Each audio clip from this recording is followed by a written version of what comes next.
Jadi dari saking cinta Nabi kepada umatnya waktu itu, sampai Nabi ini semua cara dilakukan untuk umatnya biar percaya bahwasanya Nabi ini memang utusan Allah. Tapi ternyata kebanyakan mereka tidak mukmin. Maka kita ini yang tidak melihat Rasulullah SAW, bahkan mungkin bermimpi belum pernah, fotonya tidak tahu kayak apa, kita tidak tahu sama orangnya, cuman kita dengar tapi iman gitu. Ini luar biasa. Makanya pernah suatu ketika Nabi berkata bersama para sahabat, ana mushtaqun li ikhwani, aku sangat rindu kepada saudaraku. Apakah saya ini bukan saudaramu ya Rasul? La, antum ashabi. Kalian itu sahabatku. Terus saudara engkau siapa? Humul ladina lam yarani walakin yu'minu. Dia tidak pernah melihatku tapi percaya kepada.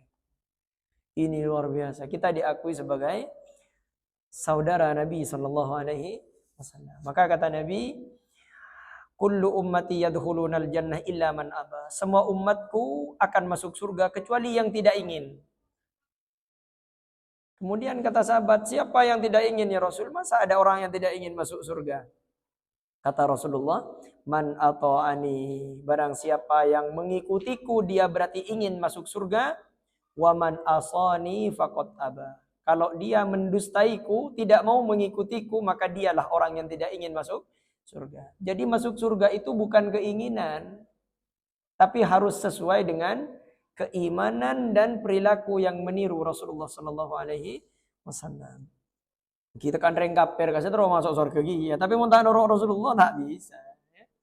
Bismillahirrahmanirrahim. Jadi Rasulullah ditegaskan oleh Allah bahwasanya dari sekian mukjizat yang diberikan kepada beliau, innahum wa ma kana aktsaruhum mu'minin. Mereka tidak beriman. Dari sekian yang diberikan kepada Nabi Musa, kemukjizatan yang sangat luar biasa, tetap di ayat terakhir, wa ma kana aktsaruhum mu'minin. Kebanyakan mereka itu tidak mau beriman. Kemudian masuk kepada pembahasan tentang Nabi Ibrahim alaihissalam. Idh qala li abihi, ketika Nabi Ibrahim berkata kepada ayahnya, wa qaumihi, dan kepada kaumnya, wa ma ta'buduna, dan kepada kaumnya, wa ma ta'buduna, apakah yang kalian sembah? Apa yang kalian sembah ini? Qalu na'budu asnaman. Watlu alaihim naba'a Ibrahim, di ayat 69 ya. Dan bacakanlah kepada mereka, yakni orang-orang kafir Mekah, naba'a Ibrahim, kisah tentang Nabi Ibrahim. Yaitu ketika mengajak kepada ayahnya dan kepada kaumnya, bertanya, wahai ayah, ma ta'budun, apa yang kau sembah? Dijawab oleh ayahnya, qalu na'budu asnaman, kami menyembah berhala-berhala. Jadi bukan hanya mengatakan berhala gitu, sampai diterangkan oleh ayahnya. Ulama tafsir menjelaskan, ayahnya ini menjelaskan bahwasanya ini manfaatnya begini, agar Nabi Ibrahim nanti suka untuk mengikuti ayahnya ini, agar menyembah juga. Fanadhallu laha akifin, dan kami senantiasa tekun menyembahnya. Maksudnya kami selalu menyembahnya sepanjang siang dan dengan malam. Tekun sekali. Maksudnya, kenapa kok mengatakan dengan tekun? Karena untuk membanggakan diri tentang mereka, tentang berhala itu di depan Nabi Ibrahim alaihissalam. Qala hal yasma'unakum ittad'un. Nah, ini. Coba perhatikan ini. Katanya Nabi Ibrahim, santai saja, karena dia bapaknya kan. Hal yasma'unakum, apakah berhala-berhala itu mendengar seruan kalian di waktu kalian menyeru, katanya. Kemudian au yanfa'ukum au yanfa'unakum au yadurrukum au yadurrun, atau dapatkah mereka memberi manfaat kepada kalian jika kalian menyembahnya, au yadurrukum, atau memberi mudarat jika kalian tidak menyembahnya. Jadi pertanyaan pertama, apakah ketika Anda memanggil Tuhan ini, apakah dia mendengar? Pertama. Yang kedua, kalau Anda menyembah, apakah mendapat manfaat? Seandainya Anda tidak menyembah, apakah dia bisa memberikan mudarat? Misalnya Yoko, celaka gitu kan. Qalu mereka menjawab, bal wajadna aba'ana kadzalika yaf'alun. Nah, ini perhatikan. Qalu mereka menjawab, bal sebenarnya kami ini sebenarnya bukan begitu. Kami ini wajadna mendapati nenek moyang kami wa aba'ana dan bapak-bapak kami ya. Nenek moyang kami kadzalika yaf'alun, melakukan seperti ini gitu. Jadi katanya ayahnya, iya Pak, cek saking Pak Madur. Lah jadi kok tak tahu dia him jadi orang baca ayat him. Ya kan kun lejen bunga tuh, ya nggak hari dia kok nggak hari dia aja.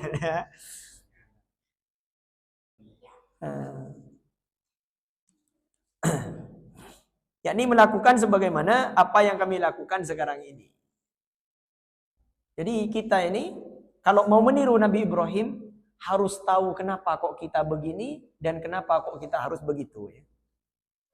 Maka jadilah orang yang alim, jangan jadi orang yang bodoh. Kun aliman wala takun jahilan. Jadilah orang yang alim, jangan jadi orang yang bodoh.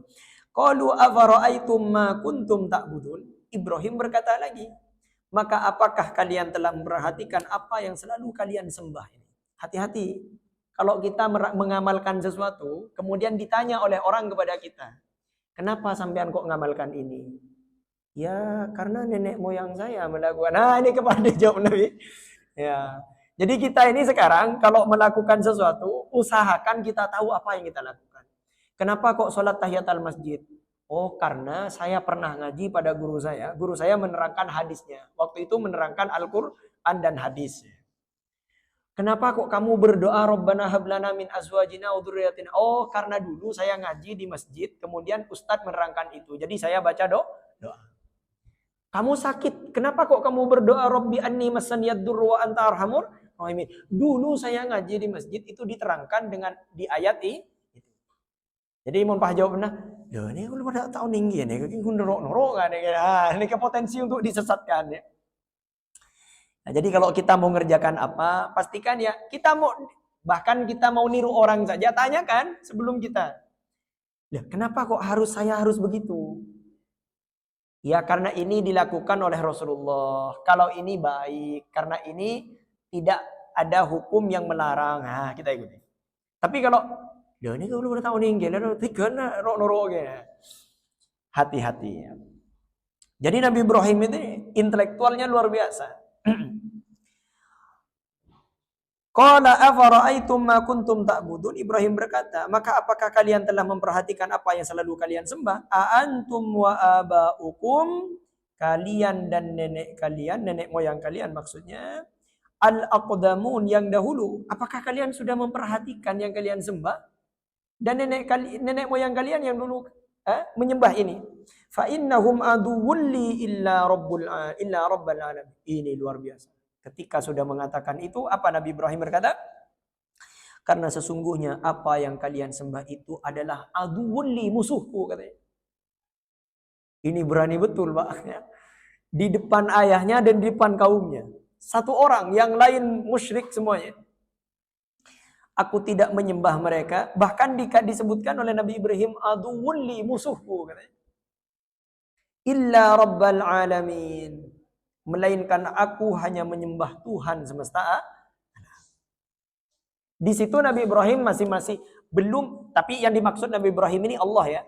Tapi Nabi Ibrahim tidak menyebutkan langsung Allah, tapi mengatakan Rabbal alamin. Untuk menegaskan yang pantas jadi Tuhan itu harus mempunyai status Tuhan semesta alam. Jadi kalau Tuhannya kamu ini tidak berstatus Tuhan semesta alam, karena dia datangnya terlambat. Alam semesta sudah jadi, ini baru datang, baru diciptakan, ini lambat. Nah, kenapa kok Nabi Ibrahim mengatakan Rabbul Alamin? Karena biar logika mereka paham. Oh iya ya, ini kan tidak pantas jadi Tuhan, karena datangnya terlambat. Ya. Alladzi khalaqani fahuwa yahdin, yaitu Tuhan yang telah menciptakan aku, maka dialah yang menunjuki aku, saya, fahuwa yahdin, kepada agama yang benar. Walladzi huwa yut'imuni wa yashqin, dan Tuhanku yang memberi makan dan minum kepadaku.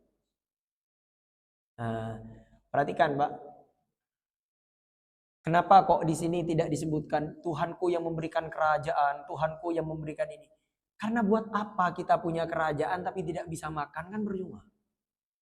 Jadi terkadang Allah itu menstatuskan dirinya sebagai alladzi at'amahum min. Cuman bagi kita yang sudah sering makan ini biasa saja kayaknya. Apa biasa makan? Padahal kalau kita tidak punya makanan, coba lebih penting mana punya emas 1 kilo, tapi tidak ada makanan sama sekali, dan orang tidak butuh dengan emas itu, atau ada di dalam hutan tidak ada makanan sama sekali, ada emas 1 kilo. Dibandingkan dengan ada makanan cukup untuk sampai mati, tapi tidak punya emas. Pilih mana? Gimun gula milih beda makanan, pak emas boleh. Kenapa? Karena mun pas hanya aku nasi andi deeren, maka harga deeren akan lebih mahal daripada harga emas. Ya. Bisa saja satu suapan nasi itu 5 kilo emas. Karena orang lagi butuh makan. Kemudian walladzi huwa yut'imuni wa yashqin. Dia yang memberikan makan dan memberikan minum. Wa idza maridtu fahuwa yashfin, dan apabila aku sakit fahuwa yashfin, dialah yang menyembuhkan. Jadi katanya Nabi Ibrahim, dialah Tuhan yang memberi, dialah Tuhan semesta alam, dan dia yang memberi petunjuk kepadaku sehingga aku tahu kepada agama yang benar. Dia yang menciptakanku. Dia adalah Az-Zat yang memberikan aku makan dan minum. Dialah Az-Zat yang ketika aku sakit dia yang menyembuhkan. Makanya ini boleh diamalkan ketika sakit, baca ayat ini, wa idza maridtu fahuwa yashfin. Ketika aku sakit, aku yakin ya Allah, Engkau yang menyembuhkan. Atau ketika kita lagi, misalnya lagi, mohon maaf, semoga tidak, lagi kesulitan rezeki, misalnya ekonomi sulit, ya. Baca ayat ini, walladzi huwa yut'imuni wa yashqin. Ya Allah, Engkau yang akan berikan saya makan dan minum. Walladzi yumituni tsumma yuhyin. Dialah zat yang mematikan aku dan kemudian menghidupkan. Maksudnya nanti di akhirat. Walladzi atma'u ayyaghfirali, walladzi atma'u, dan yang amat kuinginkan, kuharapkan, ayyaghfirali, akan mengampuni kesalahanku, khati'ati, kesalahanku, yaumaddin, pada hari kiamat. Yang diharapkan oleh Nabi Ibrahim adalah pengampunan Allah Subhanahu wa taala. Rabbi habli hukman, ya Tuhanku berikanlah kepadaku hukman, yaitu hukmah yang dimaksud adalah ilmu, hikmah. Wa alhiqni, dan masukkanlah aku bisalihin, dalam golongan orang-orang yang saleh, yakni golongan para nabi. Ini bagus doa, Pak. Bagus doa ini, Rabbi habli hukman wa alhiqni bisalihin. Rabbi habli hukman wa alhiqni bisalihin. Ini bagus sekali doa ini.